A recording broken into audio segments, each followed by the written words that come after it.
Sir, pahelp naman. Torn between Toyota Vios 2012, Avanza G 2013, and Toyota Wigo 2016. First car po for 5 packs. At the same time, gamitin din sana for business. Second hand, palang budget. Okay, so Amira, shoutout sa'yo. Sagutin natin. Well, if sa tatlong to, let's start with the Toyota Vios, no? Tas 2012 pa siya. So medyo may katagalan na yung sasakyan na to. So, been there, done that, guys. Toyota Vios, tas sabi mo pa dito, family car, 5 packs pa kayo. Again, been there, done that.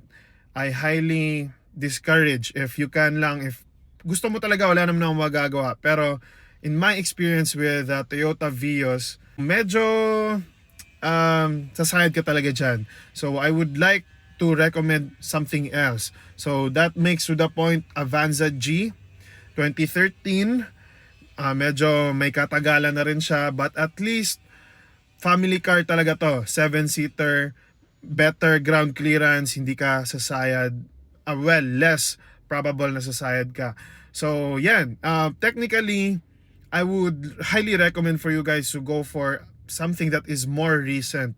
Obviously, second-hand cars are great options, no? But if you can get something that is medyo, ano lang siya, medyo bago pa siya, which it would make sense if we would go for the 2016 na Wigo, pero, ayun nga, because you want it as a family car, tas 5 people pa kayo lagi, then I don't think that would be a great idea. Doable, but medyo hindi siya wise.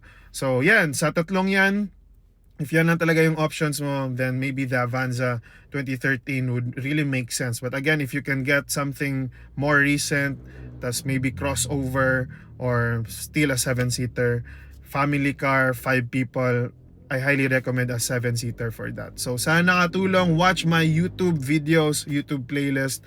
Sana nakatulong to. Follow for more.